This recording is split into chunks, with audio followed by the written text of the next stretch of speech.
시끄러운 소리가 안 나올 날이 없을 것 같아요. 모든 면들이 다 어려워 보여요. 그냥 침체되어 있다고 보시면 돼요. 2024년은 그냥 감옥에 갇힌 한 해다.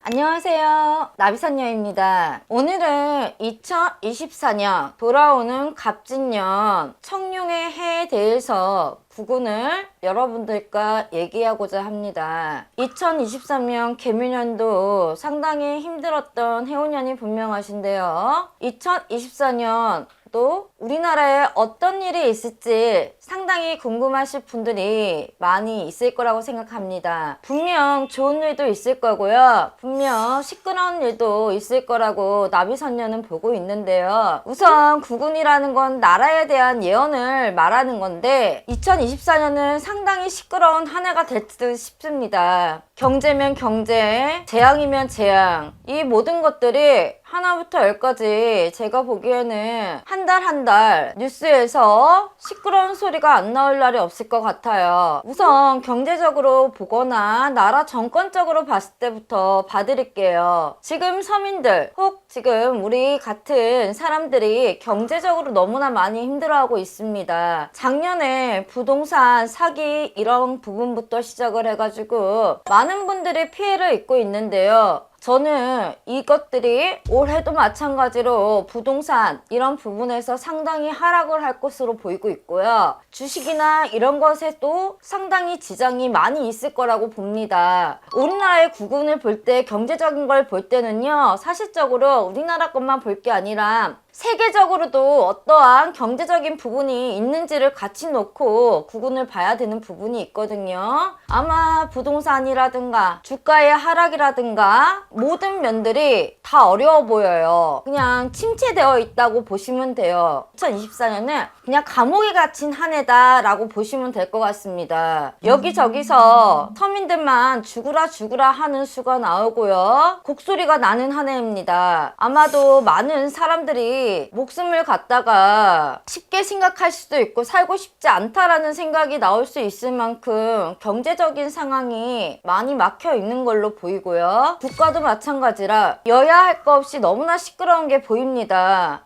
나라를 위해서 싸워야 할 국가가 자기들끼리 밥그릇을 놓고서는 너나 할 거 없이 싸우는 걸로 보입니다. 흠잡고 틈잡고 그러다 보면 저희들은 더욱더 서민들한테는 시끄러운 한 해가 되겠지요. 나라가 기강을 바로잡지 못하는데 어찌 국민들이 좋을 수만 있겠다고 저는 이렇게 보고 있습니다. 그리고 불로다가도 시끄러운 게 보이고요. 물로다가도 시끄러운 재앙들이 보이는데 이것은 사람의 힘으로 막을 수 없는 만큼 지진도 보이고 있습니다.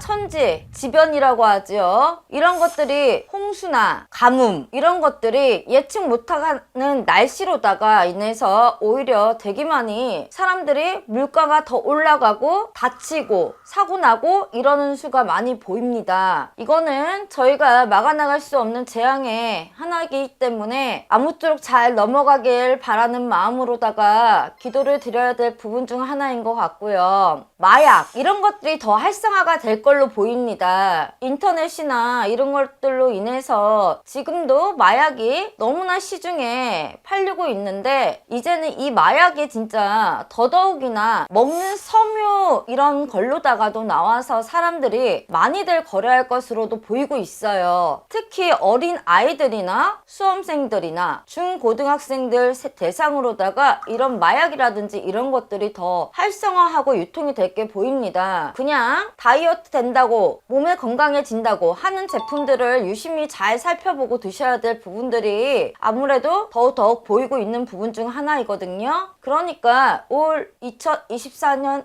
한 해는 용이 하늘로다가 승천하는 한 해도 맞지만은 분명 승천이 안 된다면 우리나라 사람들 모두가 힘든 한 해가 될 수밖에 없는 한 해라고 저는 이렇게 지금 보고 있습니다. 나라의 운이 저희 운도 같이 좌지우지하는 것 같다라고 이렇게 보고 있거든요. 그래서 올 한 해는 나라에서부터 더욱더 기강을 잘 받아가지고 저희 서민들이 모두 다가 살아가는데 더더욱 힘이 들지 않고 젊은 목숨들이 갈 곳 없는 곳으로다가 가지 않게 일자리나 이런 것들도 많이 나라에서 베풀어야 될 듯 싶습니다. 안 그러면 더더욱 묻지마 같은 사건들이 더더욱 많이 나오는 사회가 될 거고 우리나라의 경제 질서 뿐만 아니라 모든 것들이 하락으로 떨어질 거라고 저는 보고 있어요. 제가 보는 구구는요 여기까지고요. 우리가 가장 조심해야 될 것들은 나라의 구군도 나라에서 분명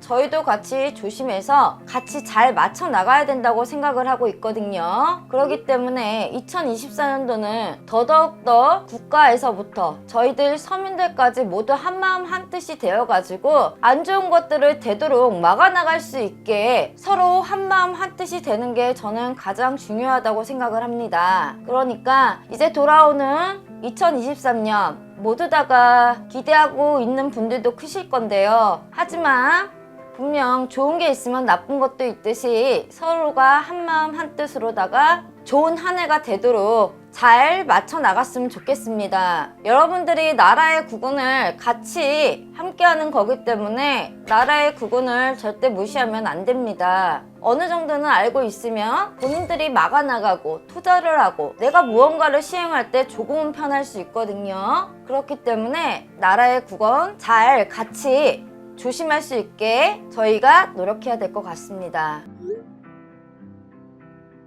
여당과 야당 중에 어디가 이길 것 같습니다. 상당히 되게 중요한 질문인 것 같아요. 색깔로 말씀을 드리겠습니다. 제가 봤을 때는 빨간색이 조금 위에 있는 걸로 보이는 게 아마 빨간색이 압승을 하지 않을까 싶습니다. 부동산은 지금도 서민들이 전세 사기부터 해갖고 수많은 고력을 걷고 계시는데요. 내년 제가 봤을 때 부동산 경기는요 그것도 마찬가지로 저는 바닥이라고 볼 수 있다고 보고 있습니다. 이게 부동산 사기가 이번 연도 2023년도로 이어서 2024년도에도 계속 일어날 걸로 보이고 있고요. 그리고 나라에서 이자율 같은 경우도 훨씬 많이 올릴 걸로 보고 있습니다. 아마 서민들이 너무나 많이 힘들어하는 모습들이 지금 보이거든요. 그래서 부동산 경기는 제가 봤을 때는 바닥이라고 보입니다.